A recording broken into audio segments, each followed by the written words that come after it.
Bem-vindos a mais um Giro Sindical. O Giro Sindical é uma parceria entre o DIEESE e o SINDIC-CT. DIEESE é o Departamento Intersindical de Estatística e Estudos Socioeconômicos e SINDIC-CT é o Sindicato Nacional dos Servidores Públicos Federais da área de Ciência e Tecnologia no setor aeroespacial. Este programa recebe hoje um dirigente sindical do ramo financeiro para que a gente comente um assunto que afeta a vida de todos os brasileiros e brasileiras, ainda que a gente não tenha muita noção sobre isso. Nós vamos falar sobre o papel dos bancos públicos e a luta que eles travam hoje contra a privatização e o que sempre precede as privatizações desse país, o desmonte. E quem vai ajudar a gente nessa conversa hoje aqui é o Gustavo Machado Tabatinga Júnior. Ele que é secretário-geral da CONTRAF, que é a Confederação Nacional dos Trabalhadores do Ramo Financeiro, filiada à CUT. Gustavo, obrigada por aceitar nosso convite mais uma vez. Bem-vindo. Obrigado, Renata. Eu que agradeço, em nome de todos os bancários, bancárias e trabalhadores do ramo financeiro. É um prazer estar com vocês e com todos os espectadores também. Então vamos lá. A notícia um pouco que movimentou essa nossa conversa é que no último dia 16 de maio foi lançada a Frente Parlamentar em Defesa dos Bancos Públicos, uma frente parlamentar mista, por iniciativa da deputada Érica Cocai, do Partido dos Trabalhadores no Distrito Federal. Na verdade, não é bem um lançamento, já é um relançamento, porque a gente já teve uma primeira frente com esse mesmo caráter em 2017, quando o Temer assume após o golpe, mas junto com a frente também foi lançada uma agenda legislativa por parte dos trabalhadores, uma agenda legislativa que reuniu a CONTRAF e também a Nacional das Associações de Pessoal da Caixa Econômica Federal, a FENAI, e outras entidades do ramo financeiro. Conta um pouquinho qual é o motivo que dá origem a essas duas iniciativas. Qual é a preocupação que a gente tem no cenário? Quais são os elementos que tem no cenário que justificam a criação de uma frente parlamentar mista e, assim, também como de uma frente, ou melhor, uma agenda legislativa por parte dos trabalhadores? Inicialmente, dizer que realmente é um relançamento, né, dessa frente e ela necessita ser relançada porque quando há mudança na composição das casas legislativas, a gente precisa necessariamente fazer o relançamento das frentes. Apesar de os bancos, neste atual governo, presidente Lula, não estarem sob a mesma ameaça que tiveram no governo anterior, mas ela é uma frente nacional de defesa, e defesa não por conta só do ataque, mas defesa também no sentido, de que elas têm um papel mais preponderante e que continuem instituições fortes e a serviço do povo brasileiro. Ante esse Congresso bem misturado, bem, né, bem salseado, sui generis, a gente precisa de uma frente ampla que faça, né, o papel de defesa, tanto dentro das inscrições dos outros parlamentares que os atacam, que atacam as empresas, quanto no dia a dia da população. Então, evitando assim projetos que busquem atacar não só a instituição em si, mas as políticas que elas representam. Então, aí nós estamos falando do PRONAF, do PRONANF, do Minha Casa Minha Vida, do Bolsa Família. Nós estamos falando de várias políticas governamentais que elas são executadas através do ente bancário público. Qual é o objetivo explicitado dessa frente e quem está compondo ela? Essa frente está organizada, está orquestrada no sentido de assumir para si todos esses debates que envolvam essas instituições públicas. Vai construir, assim, uma política nacional de defesa dos bancos públicos. E aí vai combater o assédio que tem nos bancos, com os funcionários, vai defender as políticas de programas sociais, políticas de distribuição de renda, desenvolvimento econômico e social para o Brasil, a presença do multipartidarismo dentro dessa frente. Então, além do Partido dos Trabalhadores, né, diversos outros partidos, a exemplo do PSOL, o deputado Glauber Braga, ele também apoia essa frente, né, também é signatário, mas o interessante é que o PL, né, que é o Luiz Carlos Mota, do Partido Liberal aqui de São Paulo, né, ele também, né, esteve no lançamento.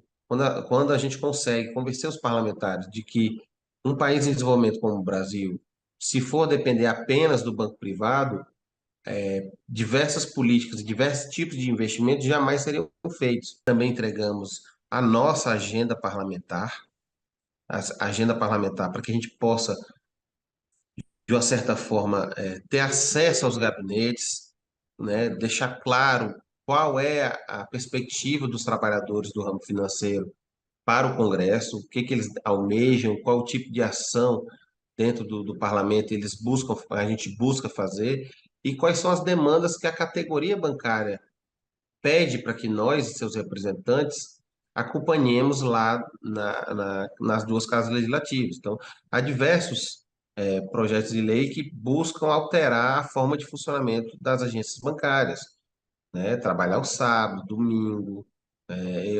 Se duvidar, tem parlamentar que quer que a gente trabalhe 24 horas. Desenvolvimento do país, para que os bancos públicos emprestem dinheiro, refinanciamento de dívidas da população. Então, nós temos uma pauta não tanto corporativa e muito mais progressista, né? E pensando no bem-estar da população como um todo. Esse giro sindical vai fazer um intervalinho, mas a gente volta já com muito mais.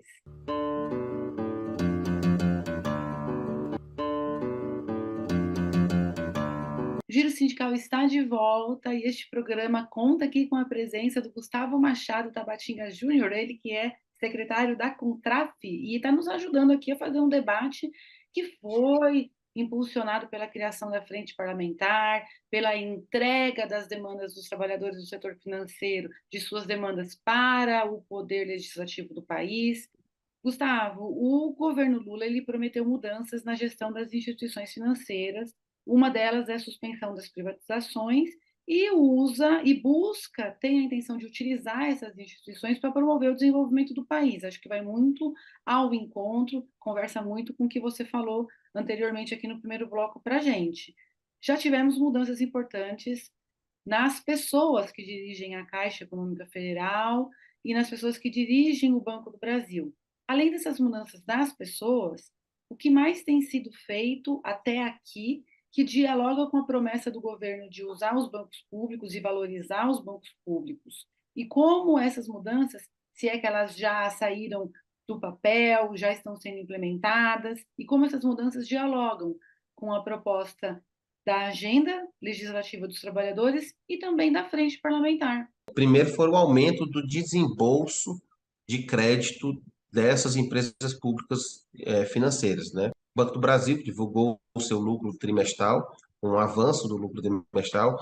Se a gente analisar os números do Banco do Brasil, entre os destaques que a gente pode dar, o aumento do crédito, principalmente na linha do Pronamp e Pronamp Pronaf, né, e o investimento na safra brasileira. Então, esse aumento de investimento em linhas de crédito públicas, do banco público, né, ele é singular, ele tem um aumento bem expressivo comparado ao trimestre anterior ao primeiro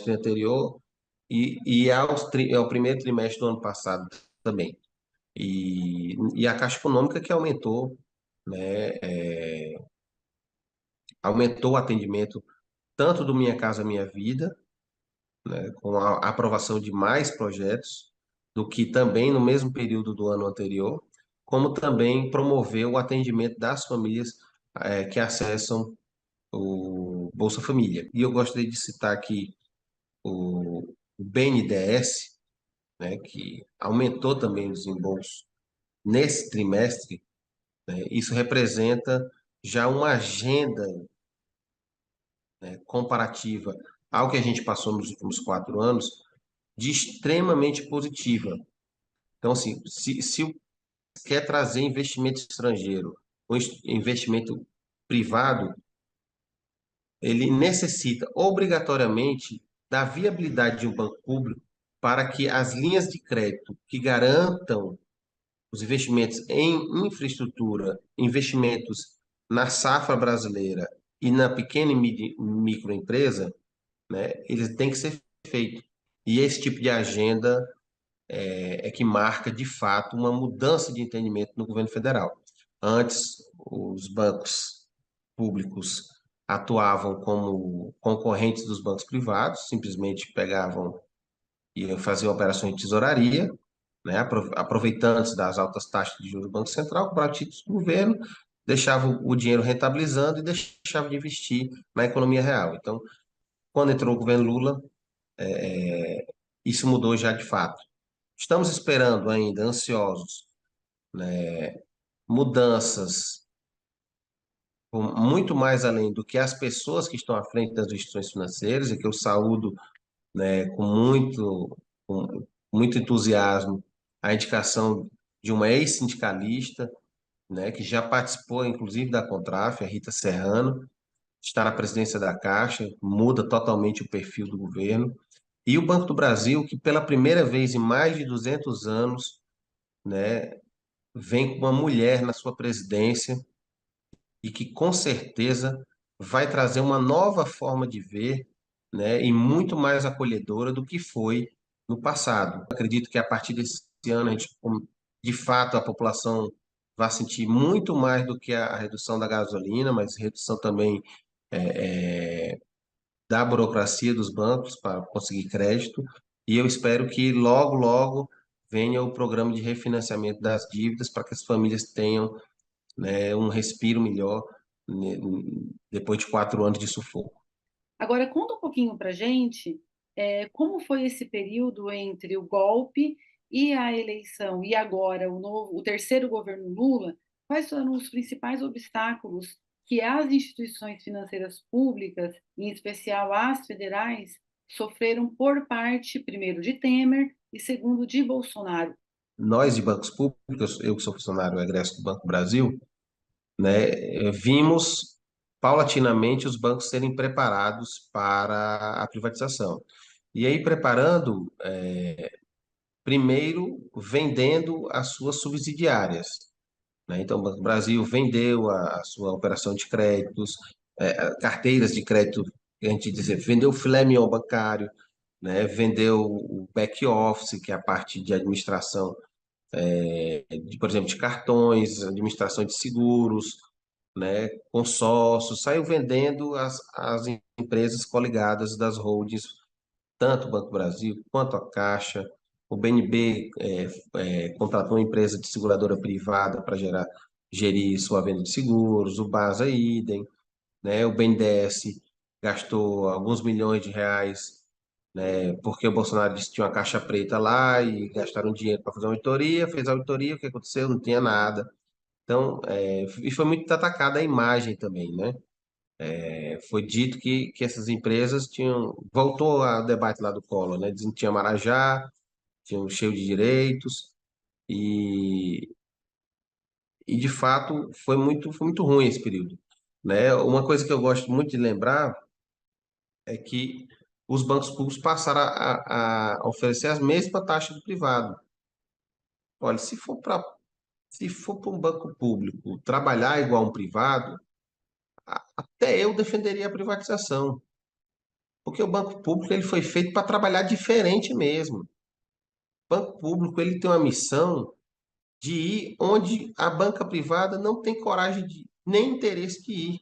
É andar no meio do mato, lá na floresta amazônica, entendeu? É abrir agência dentro da favela em São Paulo.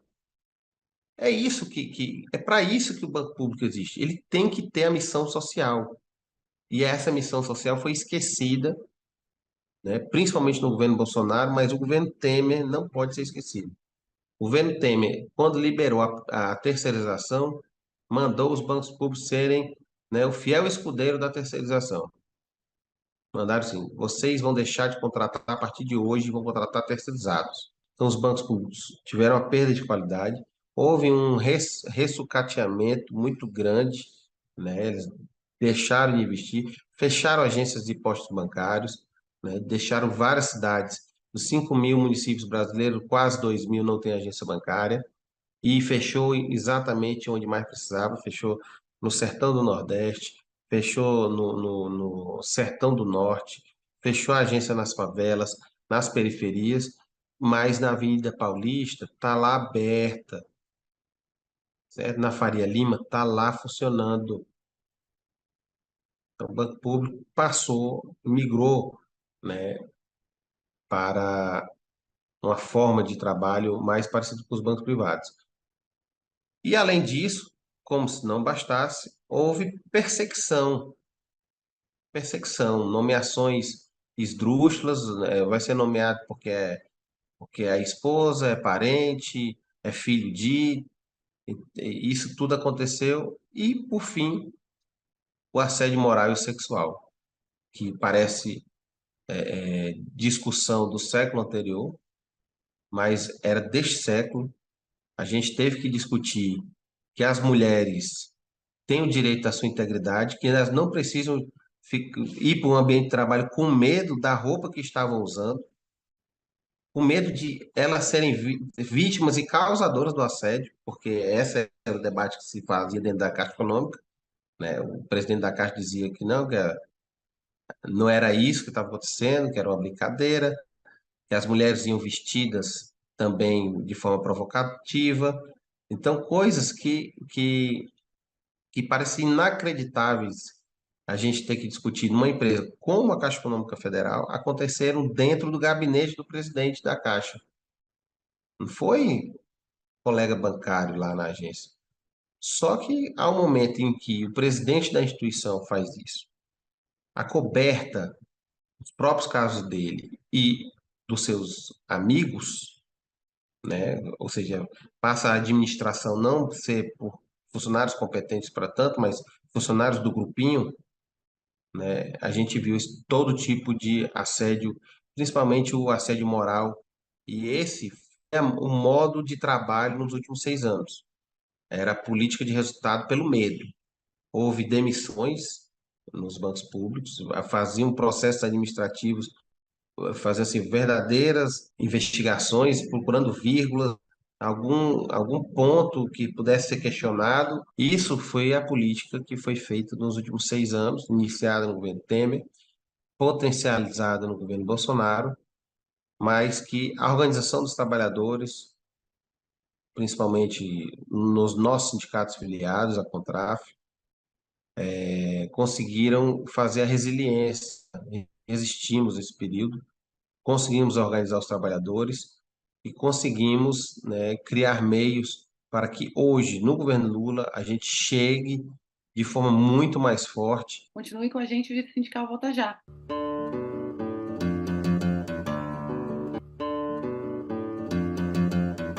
O Giro Sindical está de volta e este programa conta com a presença do secretário-geral da Contraf, o Gustavo Machado. Eu sei que você já falou aqui ao longo de várias respostas que você deu, de vários comentários que você fez sobre o papel dos bancos públicos, mas eu queria que a gente encerrasse essa nossa conversa um pouquinho mais sobre isso, um pouquinho mais sobre o papel dos bancos públicos, qual é o papel que agora, nesse momento novo que o Brasil espera colocar para trás, espera virar a página do bolsonarismo, da ultradireita para trás, e que virar a página dessa ultradireita também é virar a página de uma defesa, de uma privatização pela privatização, de que todo o setor privado é sempre melhor que o setor público. Nós temos muitos exemplos no nosso país, vivenciados por milhões e milhares de brasileiros nas localidades, de que isso não é verdade.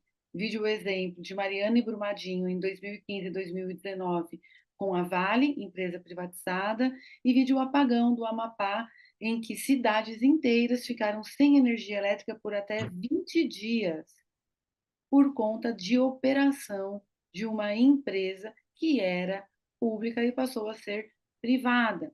Nós temos todos esses exemplos. Então, é essa página que também a gente pretende virar. Então, conta um pouquinho para a gente sobre o papel dos bancos públicos e qual é, para onde que você vê que os bancos públicos devem caminhar para fortalecer ainda mais o seu papel, serem mais acreditados pela população e mais preciosos e percebidos. O Banco do Brasil lucrou bilhões ano passado. Só agora em 3 meses, 8 bi. Parte desse dinheiro remetida para o governo federal. Petrobras lucrou alguns bilhões aí no governo Bolsonaro, né? Privatizaram uma parte da empresa. O dinheiro foi para o investidor estrangeiro, parte para o governo federal. Não podemos esquecer disso. Aí eu estou precisando fechar as contas do mês e eu tenho uma galinha que bota ovos de ouro. Em vez de eu vender os ovos de ouro, ou seja, usufruir do benefício que a empresa traz para o orçamento federal, eu vou vender a galinha. Aí eu deixo de ter ovo. É isso que se faz com a privatização. Você cria a perspectiva de crescimento estratégico de um país. Porque se eu não tivesse nenhum banco público aqui nesse país,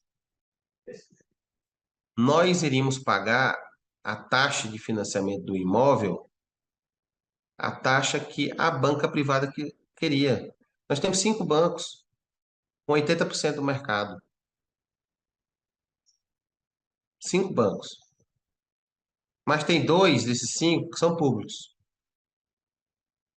E aí, com o Lula agora, o dono do banco, que é o povo brasileiro, tem um mandatário que diz assim: tem que emprestar, porque o povo não tem condição de pagar a taxa dos outros três, do Santander, do Bradesco e do Itaú.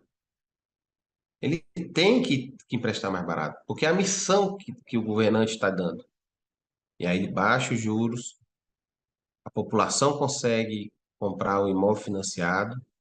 E agora, o governo federal vai mandar os bancos públicos reduzir a taxa para financiamento de veículo, porque está negociando com as fábricas que estão ociosas por conta do desgoverno passado e por conta de uma política de taxa de juros elevadíssima e errada do Banco Central. Aí o Banco do Brasil, a Caixa Econômica vão financiar carro com taxas mais baratas, para que a população pobre tenha acesso ao carro popular. Sem o banco público, e eu vou dar um exemplo de banco público. Vou falar dos Correios. Minha esposa é de uma cidade do interior do Ceará chamada Massapê, tem 28 mil habitantes. Se o Correio não der lucro, ele fecha a porta, porque na lógica do capital, na lógica privada, se eu não tenho ganho que compense a minha atividade, me mantenha uma margem de lucro, eu fecho a porta. Essa é a lógica do capital. O ganho vem sempre em primeiro lugar. Ou eu tenho lucro ou eu fecho. E não chega uma carta, não tem como chegar uma carta lá no município se a empresa for privada, porque não compensa investimento. Aí o que que a pessoa faz para receber uma carta? Ela se desloca até os Correios para receber a carta. Renato, sabe como é que isso funcionava? Nos anos 20, 30, 40, 50, funcionava desse jeito. Como a empresa pública foi montada, foi dinamizada para entregar o serviço público, o serviço público, né? Você recebe a sua correspondência em qualquer lugar do país, na sua casa. Você mandou, ela chega. Esse eu dei o exemplo dos Correios porque o mundo voltou a reestatizar Correios. Aqui em São Paulo se reflete muito aos Estados Unidos, né? Gente, a maior empresa de Correios dos Estados Unidos é pública. É a UPS, ela é pública. Tem a privada. O privado tem todo o direito de explorar a atividade, acho que normal, né? E nos Estados Unidos, pasmem, o sistema de financiamento agrícola é um banco público, inclusive é o maior do mundo. Mas aqui no Brasil, não. É um gigante, é um elefante branco. Está lá financiando praticamente a totalidade da. E o privado não está lá. O privado não está lá no Mato Grosso. O privado não está lá na Floresta Amazônica. O privado só está aqui em São Paulo, esperando o cliente vir e aplicar dinheiro. Então, é necessário que a gente tenha o entendimento que esse ataque a favor das privatizações é bancado, é financiado exatamente pelas empresas que querem comprar. Então, a gente não pode cair nesse falso discurso. Não podemos. O governo aqui quer privatizar a água. Sim. Quer privatizar a água para que poucos possam ter acesso à qualidade da água, e outros que não possam arcar com esses custos, né, fiquem com um racionamento de água. Vem dizer que eu, né, cearense, que tomo o meu banhozinho de 5 minutos no máximo e que fecho todas as torneiras, porque eu fui criado dessa forma, eu tenho que economizar água. Mas o morador do Morumbi, que tem que encher sua piscina e regar sua grama, não. Eu tenho que economizar energia, mas o cara que tem que ter energia para iluminar a palmeira na entrada da casa dele, não. São essas as loucuras que se colocam na cabeça da população quando se fala da privatização. E aí o cara que é pobre, que anda de metrô, anda de transporte público, vai pedir um financiamento, só vai conseguir lá na Caixa Econômica, o financiamento para comprar um imóvel. É a da taxa que é mais barata. Precisa de uma conta com taxas, tarifas mais baratas no Banco do Brasil, né? Precisa receber carta pelo correio. Aí diz, não, eu sou a favor da privatização. Por quê, meu amigo? Por quê, companheiro? As pessoas esquecem, às vezes, que o serviço é público. Não é porque, gente, a empresa é pública que ela tem. Não, o serviço em si já é público. A prestação dele deve ter uma opção pública. E o acesso ao crédito barato e direcionado a que a pessoa possa. E nós estamos falando aqui, eu sou uma costureira e preciso comprar uma máquina de costura. Eu vou lá no banco privado, ele vai me cobrar 12% de juros ao mês. Não aguenta, ela quebra. Se a Americanas quebra, tá certo que é uma fraude, mas tem a ver também com a alta de juros. Se uma empresa automobilística não consegue, tem que dar férias coletivas para os seus trabalhadores, porque a taxa está muito alta. Por que que o pequeno não vai sofrer também? Porque ele vai tirar os 12% de juros para sobreviver. Vai tirar. Vai deixar de comer carne, vai deixar de dar qualidade e lazer para sua família, para poder pagar juros de banco. Por isso que tem que ter empresa nesse país, né, que direcione e que tenha uma opção para a população, uma opção barata, uma opção pública, uma Hum. opção com serviço digno. Por isso que a gente defende esse papel dos bancos públicos, por isso que, mais uma vez, a gente buscou o parlamento brasileiro em vários tipos de partidos, em vários parlamentares com diferentes tipos de atuação para forçar essa Frente Nacional de Defesa dos Bancos Públicos e apresentar a agenda da Contráfico, uma agenda em prol de toda a população brasileira, que a gente acha que a gente deve crescer junto. Então, eu quero te agradecer de novo. Muito sucesso aí nessa nova jornada, por que os bancos públicos consigam, de fato, cumprir a sua função social e seus trabalhadores bem remunerados, livres de assédio e num ambiente de trabalho decente. Muito obrigada. Obrigado, até breve. Tchau, tchau. Tchau.